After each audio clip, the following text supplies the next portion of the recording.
ایک ایسی تختی جس میں دنیا کے تمام راز لکھے ہوئے ہیں کہ کون کب مرے گا، کس کو کتنا رزق دیا جائے گا، اور کس کی زندگی میں کون کون سے حالات درپیش ہوں گے، کس کو کس طرح کی موت آئے گی اور کون کس حال میں مرے گا۔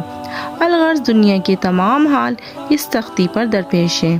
پیارے دوستوں، کیا آپ جانتے ہیں لوح محفوظ کیا ہے؟ اللہ تعالیٰ نے لوح محفوظ کو کس طرح پیدا کیا اور یہ کس چیز سے بنایا گیا، اور اس لوح محفوظ میں کون کون سے راز پوشیدہ کیے ہوئے ہیں، اور جب اللہ تعالیٰ کسی کام کا ارادہ کر لیتا ہے تو کس طرح کام سر انجام دیتا ہے، اور لوح محفوظ پر اللہ تعالیٰ نے کس فرشتے کی ڈیوٹی لگائی ہوئی ہے۔ پیارے دوستوں، یہ ہم آپ کو اس ویڈیو میں بتائیں گے۔ آپ سے گزارش ہے ہمارے اس ویڈیو کو اینڈ تک ضرور دیکھیے گا۔ پیارے دوستوں، جس طرح اللہ کی وحدانیت پر اور تمام رسولوں پر ایمان لانا ضروری ہے، اسی طرح اللہ کے فرشتوں پر اور لوح محفوظ پر، عرش و کرسی پر بھی ایمان لانا ضروری ہے۔ لوح عربی زبان کا لفظ ہے جس کا مطلب ہے تختی، اور محفوظ اسے کہتے ہیں جس کی حفاظت کی جائے۔ پیارے دوستوں، روایات میں آتا ہے کہ اللہ تعالیٰ نے زمین و آسمان تخلیق کرنے سے 50,000 سال پہلے لوح محفوظ کو تخلیق فرمایا۔ اللہ تعالیٰ نے جب قلم اور لوح محفوظ کو تخلیق فرمایا تو اللہ تعالیٰ نے قلم کو ارشاد فرمایا کہ لکھ، تو قلم نے اللہ تعالیٰ کی بارگاہ میں عرض کیا، رب العالمین کیا لکھوں؟ تو اللہ تعالیٰ نے ارشاد فرمایا، اس کائنات کی ابتدا سے لے کر انتہا تک کے تمام معاملات کو لکھ دے۔ تو قلم نے اللہ کے حکم کے مطابق کائنات کے تمام معاملات کو لکھ دیا۔ پیارے دوستوں، لوح محفوظ وہ تختی ہے جس میں انسانوں کی تمام تقدیریں لکھی ہوئی ہیں۔ اس کائنات کی تخلیق سے لے کر فنا ہونے تک کی ہر چیز اس میں لکھی ہوئی ہے۔ لہٰذا آج تک جو کچھ بھی اس کائنات میں ہوا ہے اور جو کچھ بھی قیامت تک ہوگا، وہ تمام کا تمام اس لوح محفوظ میں لکھا ہے، اور لوح محفوظ تمام مخلوقات کی پہنچ سے بالا تر ہے۔ کوئی بھی انسان اور شیطان اس تک نہیں پہنچ سکتا۔ تعالیٰ قرآن پاک میں ارشاد فرماتا ہے، یہ قرآن ہے جو لوح محفوظ میں لکھا ہوا ہے، اور ایک دوسری جگہ پر قرآن میں اللہ تبارک و تعالیٰ ارشاد فرماتا ہے، ہم نے ہر چیز لوح محفوظ میں شمار کر رکھی ہے۔ پیارے دوستوں، لوح محفوظ کو اللہ تعالیٰ نے سفید موتیوں سے بنایا ہے، اور اس کے صفحات سرخ یاقوت کے ہیں، اور اس کی تحریریں نور سے لکھی ہوئی ہیں۔ پیارے دوستوں، روایات میں آتا ہے لوح محفوظ کی لمبائی زمین و آسمان کے برابر ہے، اور چوڑائی مشرق اور مغرب کے برابر ہے۔ لوح محفوظ عرش کی دائیں جانب ہے اور اس عرش کے ساتھ لٹکی ہوئی ہے۔ حضرت ابن عباس رضی اللہ تعالیٰ عنہ ارشاد فرماتے ہیں کہ لوح محفوظ کے سینے پر یہ الفاظ لکھے ہوئے ہیں کہ اللہ کے سوا کوئی عبادت کے لائق نہیں، اس کا دین اسلام ہے اور محمد اس کے بندے اور رسول ہیں، لہٰذا جو بھی اللہ پر ایمان لائے گا اور اس کے وعدوں کو سچا جانے گا، وہ جنت میں داخل کر دیا جائے گا۔ پیارے دوستوں، لوح محفوظ پر اللہ نے اپنے مقرر فرشتے حضرت اسرافیل علیہ السلام کی ڈیوٹی لگائی ہے۔ اللہ تعالیٰ کے سب سے قریب لوح محفوظ ہے جو عرش کے ساتھ لٹکی ہوئی ہے۔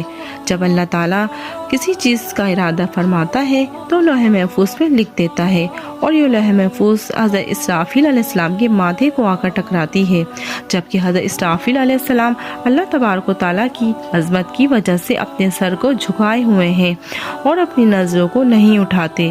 جب لوح محفوظ کی تختی حضرت اسرافیل علیہ السلام کے ماتھے سے آ کر ٹکراتی ہے تو حضرت اسرافیل علیہ السلام اس پر نظر کرتے ہیں۔ اگر اس میں اللہ تبارک و تعالیٰ کا حکم آسمان والوں کے لیے ہوتا ہے تو حضرت اسرافیل علیہ السلام حضرت میکائیل علیہ السلام کے سپرد کر دیتے ہیں، اور اگر کوئی حکم زمین والوں کی طرف ہوتا ہے تو حضرت اسرافیل علیہ السلام اس حکمت کو حضرت جبرائیل علیہ السلام کے سپرد کر دیتے ہیں۔ پیارے دوستو، جب اللہ پاک روز قیامت لوح محفوظ کو حساب کے لیے بلائے گا تو اس کے سب جوڑ کانپ رہے ہوں گے، تو اللہ تبارک و تعالیٰ لوح محفوظ سے فرمائے گا کہ کیا تو نے میرے حکم پہنچا دیے تھے؟ تو تو لوح محفوظ اللہ تبارک و تعالیٰ کی بارگاہ میں عرض کرے گی جی ہاں یا رب العالمین، تو کہا جائے گا تیرے حق میں کون گواہی دے گا؟ تو وہ اللہ تبارک و تعالیٰ بارگاہ میں عرض کرے گی حضرت اسرافیل علیہ السلام، تو حضرت اسرافیل علیہ السلام کو بلایا جائے گا۔ اس وقت حضرت اسرافیل علیہ السلام کے بھی جوڑ کانپ رہے ہوں گے۔ اللہ تبارک و تعالیٰ حضرت اسرافیل علیہ السلام سے فرمائے گا کیا تجھے لوح محفوظ نے میرے تمام احکام سمجھا دیے تھے؟ حضرت اسرافیل علیہ السلام اللہ تبارک و تعالیٰ کی بارگاہ میں عرض کریں گے جی ہاں رب العالمین۔ اسی طرح حساب کتابوں کا سلسلہ ہوتا رہے گا۔ پیارے دوستوں، بات کرتے ہیں کہ کیا لوح محفوظ کی تقدیر کو بدلا جا سکتا ہے؟ کیا واقعی تقدیر دعاؤں سے بدل دی جاتی ہے؟ اس کے بارے میں روایات میں آتا ہے کہ تقدیر 3 قسم کی ہوتی ہے۔